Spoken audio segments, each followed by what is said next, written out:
In this video, we're going to introduce this idea of waves. And the reason we're going to do that is because electrons have wave-like behavior and particle-like behavior, but because their mass is so small, they tend to really exhibit a lot of these wave-like properties. So there's going to be three things that we're going to talk about the most, and we're going to talk about relationships between frequency, wavelength, and energy. Now, before we jump into this, I want to talk about some mathematical relationships because there's some math vocabulary that comes into play here. So we're going to talk about two different types of math relationships that we can have.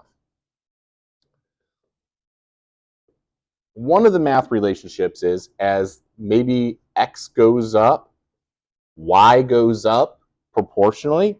If that takes place, we call that a direct relationship. Of course, the exact opposite would be like if x goes up, but y goes down, we would call that an inverse relationship.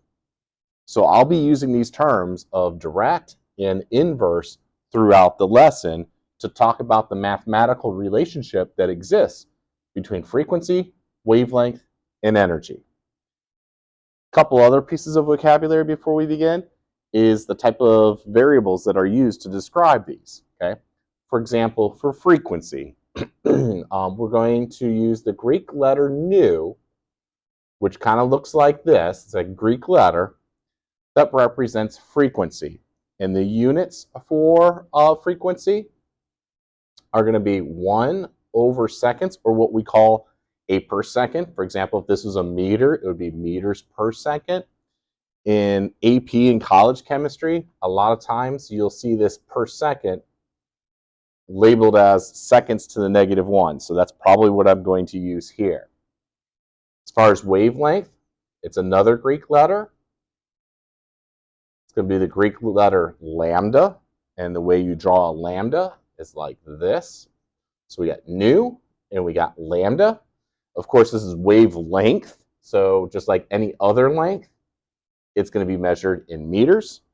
And then energy is just going to be the letter E to represent energy. So that's actually very, very easy. Okay, so let's go ahead and start talking about these mathematical relationships that exist between nu or lambda or E. So what I'm going to do here is, like if this was a timestamp of 1 second, I'm going to show what a wave would look like with a lower frequency versus one with a higher frequency. So if it's a lower frequency, maybe something that looks like this would be appropriate for this like 1 second timestamp. Something with a higher frequency might look like this. As you can see, I'm getting more waves in my 1 second time frame. So this one has a lower frequency. And this one, look at all these waves in that 1 second. It has a higher frequency. So they're going to have, this unit of a per second. And really what's assumed when we talk about a wave is how many cycles there are in a per second. For example, this one has 1 cycle and another cycle. So there's actually 2 cycles per second here, where this one has 1, 2, 3, 4. It has 5 cycles per second. So this one is going to be the one that has a higher frequency relative to this one, and that one's going to have a lower frequency. Now, what we're going to try to do is find a connection between this frequency and wavelength. Well, how do we go about measuring wavelength? There's a lot of different ways. It's actually the, kind of like the distance from here to here. That'd be one way, but it's kind of hard to kind of see that, okay? I think the easiest way is to go from peak to peak or trough to trough, where these are the peaks and these are the troughs, okay? I think students tend to like peak to peak. So if we kind of went from this peak to this peak, right here would be the length of the wave. So peak to peak, trough to trough are ways that you can measure wavelength. If I did the same thing down below, if I pick this peak right here and this peak right here,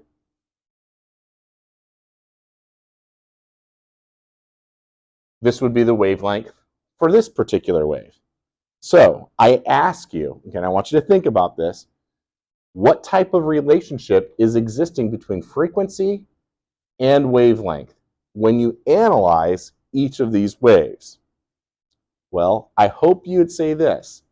As the frequency goes up, the wavelength is going down. What type of mathematical relationship does that fall into?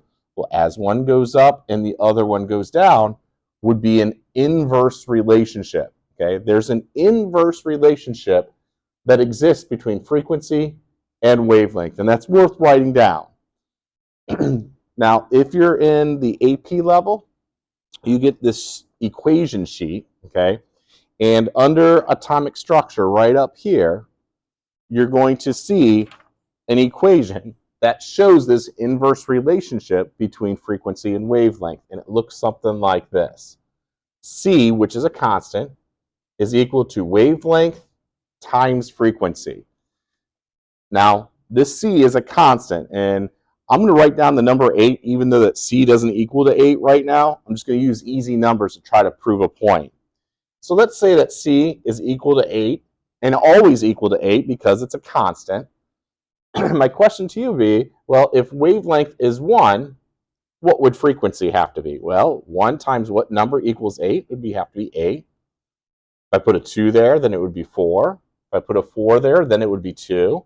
If I put an 8 there, then it would be 1. And what I want you to recognize is as the wavelength goes up, frequency goes down. Or as frequency goes up, wavelength goes down. Kind of like what we have in our example over here. And it's doing it proportionally. For example, as the wavelength is doubled, the frequency is in half. Okay? Or as we quadruple the wavelength, it's cut down by a factor of 4. Okay? So they're proportional. Now, the chemistry gods weren't really nice to you, and C is not equal to 8. It's actually equal to the speed of light.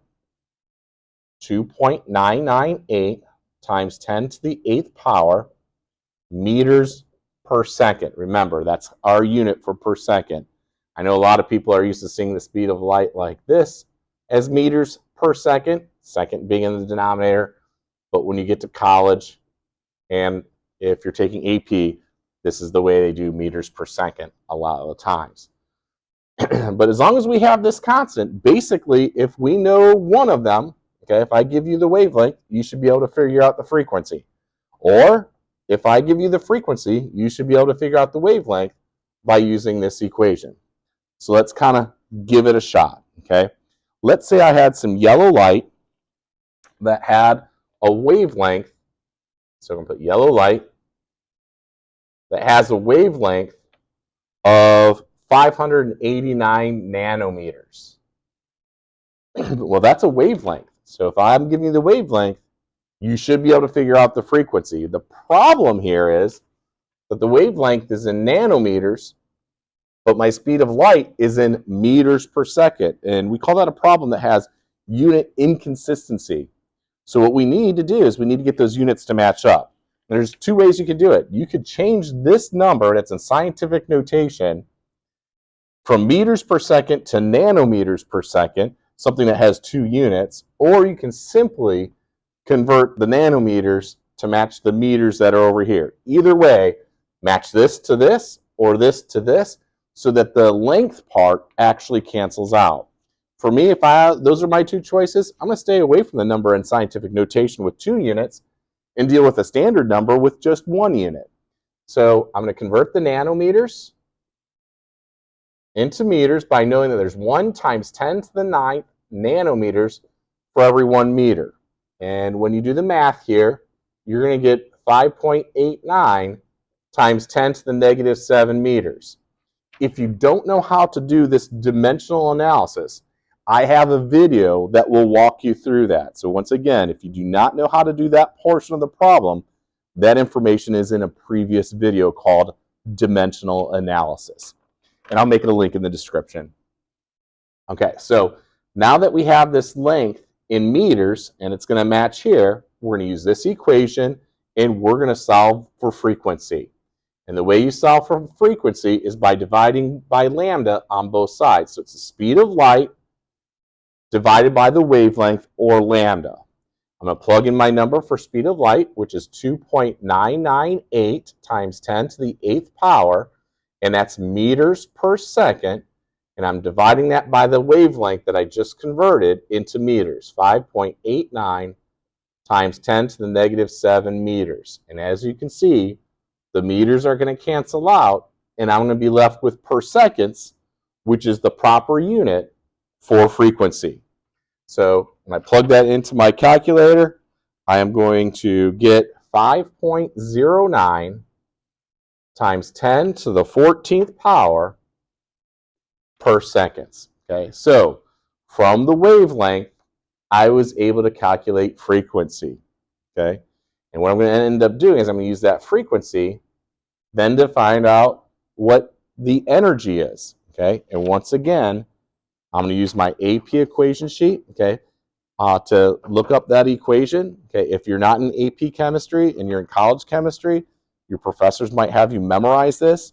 If you're in high school chemistry, like below the AP class or honors class, if you have a nice teacher, they're probably going to give you this equation as well. Okay, so it just depends on the level of chemistry that you're taking, and you know how strict your teacher is going to be, or your instructor, or your professor. Okay. But anyways, when you get to find that equation, either memorized or looked up on an AP equation sheet, you find this relationship between energy and frequency where H is the constant. So if this is the constant, and I'm going to do it again, like if it was the number 8, okay, and it was always 8, well, if frequency is 1, then energy would be 8. If frequency was 2, energy would then be 16. If the frequency was 3, then the energy would be 24. So as the frequency goes up, the energy goes up proportionally. Well, as one goes up, the other one goes up. This is showing a direct relationship between frequency and energy, because this guy is the constant. Okay? So direct relationship here, inverse relationship here, based on where the constant is at. And I like to use easy numbers just to kind of prove that. And I also want to make sure you guys know that this is proportional. As the frequency doubles, the energy doubles as well. Okay. Now, the hard thing is the chemistry gods weren't nice to you again. And the constant, like this time, it was 2.998. Here, the constant is going to be 6.626 times 10 to the negative 34 joules times seconds. We call that a joule second. So in this question, well, if you have the frequency and you have Planck's constant, you should be able to figure out the energy. So let's go ahead and do that. Energy is going to be equal to Planck's constant, which is 6.626 times 10 to the negative 34 joules times seconds. And I'm going to multiply that by the frequency of 5.09 times 10 to the 14th per seconds. So the seconds and the per seconds, something in the numerator and something in the denominator, will cancel out. And when you do that, you'll get this answer of 3.37 times 10 to the negative 19 joules. Okay? So if we have this yellow light, for example, this picture of yellow, okay, you have the white light coming in and it's absorbing all the wavelengths and reflecting out the wavelength of yellow, which is 589 nanometers. This yellow light, okay, that has a particular wavelength of 589 nanometers has a particular or corresponding frequency. And all wavelengths work this way. If you have the wavelength, there is going to be a corresponding frequency that goes with that particular wavelength. And after you figure out what that frequency is then going to have a corresponding energy that goes with it. Okay? And that energy for yellow light is going to be 3.37 times 10 to the negative 19. So when your eyes see this yellow color, there are going to be photons or light packets of yellow light that's coming at you in a particular quantum, okay? And that's where we get these quantum mechanics, okay? And it's little packets of energy that have a particular quantity of energy. In this case, 3.37 times 10 to the negative 19, and it's just bombarding you with the packets at that particular amount of energy because that wavelength has a corresponding frequency and a corresponding amount of energy. If you had blue light, it would be a different frequency and a different amount of energy that's hitting you, okay? And that's true for all the colors and actually every part of the electromagnetic spectrum, okay? So this is an introduction to waves, okay? Because eventually all of this discussion between energy and wavelength and frequency is going to be to discuss the electron when it jumps from one orbit or orbital to another, okay? And that's going to be where the lesson goes in the next video series. So if this helped you understand the relationships of waves between frequency and wavelength and energy, please hit that like and subscribe so that this video can get to other chemistry students that need help.